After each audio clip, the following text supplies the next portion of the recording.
नमस्कार मित्रों, आप सभी का आपके अपने चैनल वे टू मैथानाजी में भव्य स्वागत है। आज का विषय जो हम आपके लिए लेके आए हैं वो दयालुता है। काइंडनेस, सिंपैथी, जो भी नाम दे दें। दयालुता मानवों में सर्वोचित गुण है, सबसे उचित गुण है। वेदों में कहा गया है दया धर्मस्य मूलः, अर्थात दया धर्म की मूल है, जड़ है। बिना दया के कोई धर्म नहीं होता। हमें सदैव तरस आना चाहिए दूसरे पर, जो दीनहीन है, जो वित्तहीन है, जो असहाय हैं, बूढ़े हैं, बीमार हैं, लाचार हैं। उनको देखकर अगर हमारा दिल द्रवित होता है, पसीजता है, तभी हमारा धर्मानुकूल वातावरण माना जाएगा, अन्यथा नहीं। बड़ी बड़ी बातें करें दया धर्म की, और बाहर अगर कोई एक गिलास पानी के लिए मर रहा है प्यासों और चिल्ला रहा है कि भैया भूख लगी, प्यास लगी, कुछ खिला दो, उसको नहीं खिलाया तो भगवान भी माफ़ नहीं करेगा। हम लोगों को प्रैक्टिकल होना पड़ेगा। भगवान बुद्ध कहते थे जीवों पर सदा दया करो, हमेशा दया करो। और आज क्या हो रहा है, लोग जीवों को मार काट के खा रहे हैं, हिंसा कर रहे हैं, उनको मार रहे हैं अपने स्वाद के लिए। किस लिए? जीव की लोलुपता के लिए। वो जीव जिसे आप मार रहे हैं, जिसे आप काट रहे हैं अपने भोजन के लिए, वो क्या असहाय अवस्था में नहीं है? वो मूक है बेचारा। अगर उसके अंदर भी बल होता तो आपको भी पटक के मार देता हो, लेकिन वो असहाय है। 4 लोग पकड़ के उसकी गर्दन पे बकरे की छुरा लगा रहे हैं। अब वो क्या करेगा? वो असहाय है, मदद की गुहार लगा रहा है, लेकिन उसकी कोई नहीं सुनता। परमात्मा सुन रहा है, लेकिन वो क्या करे? वो इसलिए क्योंकि 4 लोग इधर पकड़े हुए हैं, परमात्मा ने ये ठीक है, वो बद्दुआ दे देता है। और इन लोगों को यद्यपि ये लेके जा रहे हैं बहुत महंगा मटन खरीद करके, चिकन खरीद के खाने के लिए, लेकिन क्या उसको खाने से भला होगा? भगवान ही जाने, उनकी वृत्ति जाने।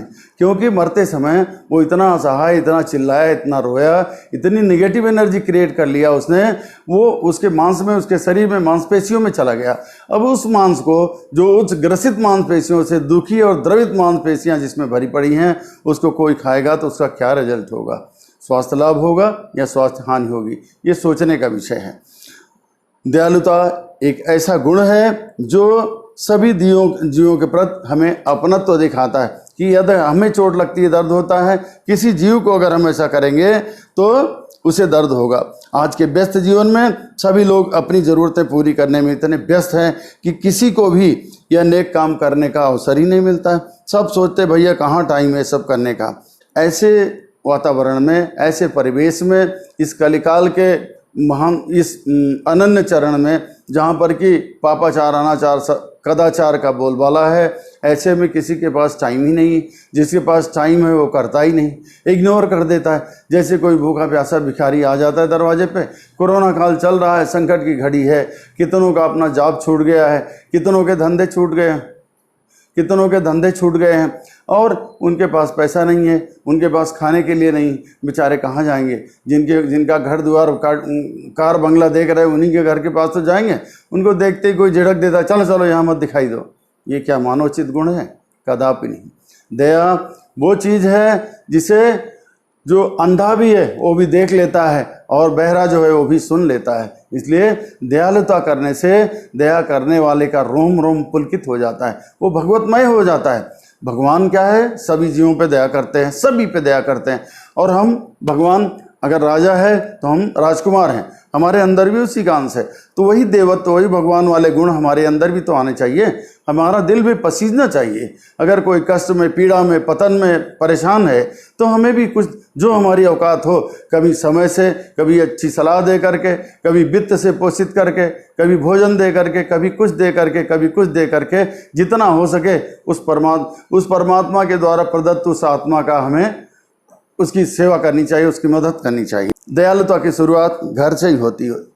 पहले हमें अपने घर से ही दया का व्यवहार करना चाहिए। दया का व्यवहार किसके प्रति? बड़े बुजुर्गों के प्रति। उनका मान सम्मान करें, उनकी सेवा शुश्रूषा करें, बच्चों को लाड प्यार करें, उनकी केयर करें। घर गृहस्थ के जितने लोग हैं सबका धन्यवाद करें। जो हमें भोजन बना कर देती हैं महिलाएं, या जो भी देता है, नौकर चाकर जिसके जो हैं घर में, उन सब का देते हुए क्योंकि वो सब हमारे ऊपर दया करते हैं। यदि वो दया ना करें तो हमें भोजन पानी कहाँ से मिलेगा? कई बार भोजन बनाते समय उन महिलाओं के हाथ जल जाते हैं, कई बार चोट लग जाती है, कई बार चाकू से कट जाता है। क्या हमारे लिए वो लोग नहीं तपस्या कर रहे हैं? कर रहे हैं। इसलिए हमारी दया की शुरुआत वहीं से हो जाती है, वहीं से हमसे दया भाव उनके प्रति रखना चाहिए। कभी कुछ बिगड़ जाए, कभी कुछ गलत हो जाए तो भी उन्हें ये माफ़ कर देना चाहिए। जो दिन रात काम कर रहा है, 99 अच्छा किया, एक गलत हो गया तो भी कोई बात नहीं। इसी तरह हम घर के बाहर निकलते हैं, वहाँ से शुरुआत हो जाती। मतलब जहाँ किसी दीनहीन वित्तहीन को देखा, उसे जो कुछ दे सकें उसे दे दें। जो कुछ ऐसे भ्रमित होकर के घूम रहे हैं, उनके पास भोजन पानी है लेकिन असहाय हैं, डिसीजन नहीं ले पा रहे हैं, उनको कम से कम आप मानसिक रूप से सहायता कर दीजिए। उनको अच्छी सलाह दे दीजिए नेक कि भैया सत्यम बद, प्रियम बद, धर्मम चर, ये सब सिखा दें। और भैया भगवान की पूजा पाठ करो, अपने कर्म में रहो और छल कपट छोड़ दो, बेईमानी छोड़ दो, तुम्हारा अपने आप भविष्य उज्जवल हो जाएगा। इन सारी चीज़ों को अगर हम समझा देते हैं तो वो भी एक तरह से हमारी दया ही हो गई उसके प्रति। और फिर जहाँ पर हम जाते हैं, जहाँ यदि परमात्मा के पास बैठने से पहले आपने देखा कोई रोड पे एक्सीडेंट हो गया, मंदिर में बैठ के हरे राम राम राम हरे हरे, हरे कृष्ण कर रहे हैं, और उस समय रोड के ठीक सामने, उसी मंदिर के सामने रोड है, वहाँ एक्सीडेंट हो जाता है, बाइक से एक आदमी गिर जाता है, परेशान है। अब आपका धर्म क्या है? अब तो कहेंगे कि भगवान का भजन कर रहे हैं, इसको छोड़कर कैसे जाएं? नहीं, आपको दौड़ जाना चाहिए। भगवान ही तो है आपके अंदर बैठा हुआ है, उसकी दया करेंगे, भगवान कतई बुरा नहीं मानेंगे। आप दौड़ के जाएंगे, उसे उठाएंगे, फर्स्ट एड देंगे, जो भी कर सकेंगे उसकी मदद करेंगे, अस्पताल तक पहुंचाएंगे। उसके बाद जब वो चला गया, उसकी मदद हो गई, तो उसके बाद फिर आप भजन में लीन हो जाइए। भगवान ये कभी नहीं कहता कि जो द्वार पे आया है तेरे, चाहे वो भिखारी हो, चाहे राजा हो, चाहे अतिथि के रूप में, किसी भी रूप में भगवान आता है, जो आता है पहले उसका स्वागत करिए, पहले उसको अटेंड करिए, मुझको बाद में देख लेना, मेरी साधना। अगर आपने अतिथि की साधना कर लिया तो आपने सबसे बड़ी साधना कर लिया। सिंपैथी, दयालुता दो प्रकार की होती है, एक एक्टिव सिंपैथी, दूसरी पैसिव सिंपैथी। एक्टिव सिंपैथी मतलब जैसे आप जा रहे हैं, कहीं रास्ते में किसी को देखा आपने, कोई बुढ़ा व्यक्ति जा रहा था, गिर गया, उसको चोट लग गई। अब आप क्या करेंगे? आप अपनी गाड़ी रोकें। एक तो एक्टिव सिंपैथी क्या है? उसको देख करके आप कार से जा रहे थे, आपकी गाड़ी से नहीं गिरा, कहीं और से गिरा हो, आपने क्या किया? उसको उठाया, बाबा क्या तुम्हारा घर कहाँ है, ज़्यादा चोट लगी, चलो फर्स्ट एड करा देते हैं, ये करा देते हैं।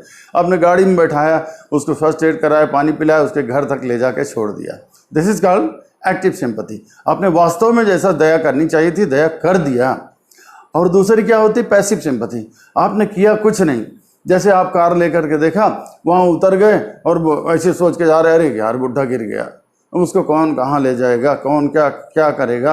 आप थोड़ी देर बोल कर, अरे बाबा ऐसा नहीं कर चलना था, आपको ये देख लेते, इंडिकेटर देख लेते, वो देख लेते, रोड पे थोड़ा बाबा ध्यान दे के चलो, और आपने अपनी कार स्टार्ट करिए, चले गए। This is passive. It is no way of sympathizing. But ये पैसिव सिंपैथी, आपने किया कुछ नहीं, बस शब्द बोल रहे हैं। ईश्वर से भी हम लोग यही मांगते हैं कि हे प्रभु, सभी जीवों पर जैसे आपने दया किया है, हमें भी दयावान बनाओ। दया एक मानवीय गुण है। दूसरों के प्रति दया भाव रखने से व्यक्ति को आत्मिक शांति मिलती है, और आत्मिक शांति वह दिव्य चीज़ है जो बाजारों में नहीं बिका करती। जिसको आत्म शांति मिल गई, हर तरह से सेटिस्फैक्शन हो गया आत्मा में, वो परमात्मा का रूप पा लेता है। मतलब वो बिल्कुल उसका जीवन शांत, सुखमय और देवत्व तुल्य हो जाता है। ऐसे में यदि सिंपैथी कर दिया आपने, मदद कर दिया, तो आपका 2 तोला खून बढ़ जाएगा। आपकी आत्मा स्वयं आपकी प्रशंसा करेगी। वाह, अपने आप बैठेंगे, बैकड्रॉप में आप जब जाएंगे, सोते जागते, आपको वही चीज़ याद आएगी, अरे देखो जो बुढ़ा गिरा था, उसको मैंने मदद किया, उसको ये कराया, और उसको कार में छोड़ के आया। वो दुआएं देगा, दामन फैला के दुआएं देगा, बहुत सारी दुआएं देगा। वो दुआएं आपके लिए बहुत ही फल लाएंगी। भगवान भी आपको सदा सही रिकॉर्ड में रखेगा। आप सोचेंगे बहुत अच्छा आदमी है, बड़ा नेक बंदा है, मेरा भक्त है, बहुत अच्छा है। इसीलिए हम लोग जब भगवान से कुछ मांगते हैं, प्रार्थना करते हैं, उनसे कहते हैं, हे प्रभु दया कर दान विद्या का हमें परमात्मा देना, दया करना हमारी आत्मा में शुद्धता देना, हमारे ध्यान में आओ प्रभु, आँखों में बस जाओ, अंधेरे दिल में आकर के परम ज्योति जला देना, अंधेरे दिल में आकर के परम ज्योति जला देना।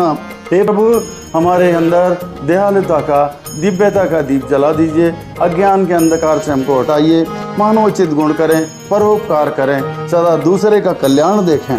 दया संसार का संचालन संभव ही नहीं है। दया या सहानुभूति, जैसा आपने बताया, ये मानवोचित गुण है और ये परमात्मा की कृपा होती तभी आपके अंदर दया होती है। नहीं तो देखिए, कंस इतना आत्ताई था, इतना बड़ा राजा था, रावण इतना बड़ा राजा था लंका का, लेकिन उसके अंदर दया नहीं थी, क्रूरता भरी थी, ठूस ठूस के। तो एक गरीब के अंदर भी दया के भाव आ सकते हैं, एक संत के अंदर भी आ सकते हैं, कि दीनहीन के अंदर आ सकते हैं। ये कोई जरूरी नहीं कि राजा के पास पदेन चली जाए, हम एडमिनिस्ट्रेटर के पास पदेन चली जाए। तो जब उसकी कृपा होती है तभी हमको दयावान, क्षमावान, गुणवान बनाते हैं। जैसा उनकी मर्जी होती वैसे हमारे चित्त को कर देते हैं। एक उदाहरण देखें दृष्टांत स्वरूप, एक संत गंगा जी में स्नान कर रहे थे और उनके गुरुजी भी वहीं पास में स्नान कर रहे थे। गुरुदेव ने देखा कि एक बिच्छू जो है, बिच्छू स्कॉर्पियन, उसी मेज धारा में बहा चला जा रहा है गंगा जी के। उन्होंने सोचा ये तो मर जाएगा, इसको निकालो। उन्होंने सन्यासी को बोला अपने शिष्य को, इस बिच्छू को बाहर निकाल दो धार से, बेटा जमीन पे ले जाके छोड़ दो। वो जैसे हाथ लगाता था बिच्छू को उठाने के लिए, बिच्छू डंक मार देता था। एक बार किया, दो बार किया, फिर डंक मार दिया। फिर उन्होंने गुरु को बताया, सन्यासी ने, गुरुदेव ये तो बार बार डंक मार दे रहा है, मुझे घायल कर दे रहा है, मैं परेशान हो गया हूँ दर्द से, ये इसको कैसे जाने दें क्या? गुरुदेव ने कहा, देखो बेटा, वो बिच्छू है, उसका धर्म क्या है? डंक मारना, उसकी प्रकृति है डंक मारना। और तुम क्या हो? तुम संत हो, सन्यासी हो, दिव्य जन हो, तुम्हारा क्या धर्म है? किसी जीव को बचाना, उसकी मदद करना। तो अगर वो जानवर हो करके वो अपने धर्म को नहीं छोड़ रहा है, डंक मारना उसका धर्म है, अपने धर्म को नहीं छोड़ रहा है, इस इमरजेंसी में फंसा है तो भी, और तुम क्यों नहीं छोड़ रहे हो? तुमको भी नहीं छोड़ना चाहिए, तुम्हारा धर्म है बचाना। तुम जाओ, उसे उठाओ, फिर जा करके फिर 2 बार अटेम्प्ट किया, 2 बार फिर मारा, अंततः गत्वा उसको हाथ में उठा करके ले जा करके गंगा जी की रेती में बाहर डाल दिया और चले आए। तो कहने का मतलब, दया करना इतना आसान काम नहीं है, बहुत सारे रिस्क लेने पड़ते हैं, बहुत सारा कुछ सोचना पड़ता है, अपने से ज़्यादा दूसरे को ध्यान करना पड़ता है। और ये तभी हो सकता है जब हमारे पास कोई दुर्गुण नहीं है, कसाय कलमश नहीं है, हमारी सोच एकदम पॉजिटिव है, एकदम सकारात्मक है कि हमें जीवों की मदद करना है, हमें सबको मदद करना है, और जो दूसरों की मदद करता है परमात्मा उसकी स्वयं मदद करता है। ऐसा मान करके जब आप नेक काम के लिए निकलेंगे, जब अच्छे काम के निकलेंगे, परमात्मा स्वयं आपको किसी न किसी रूप में गाइड करता रहेगा, आपकी मदद करता रहेगा।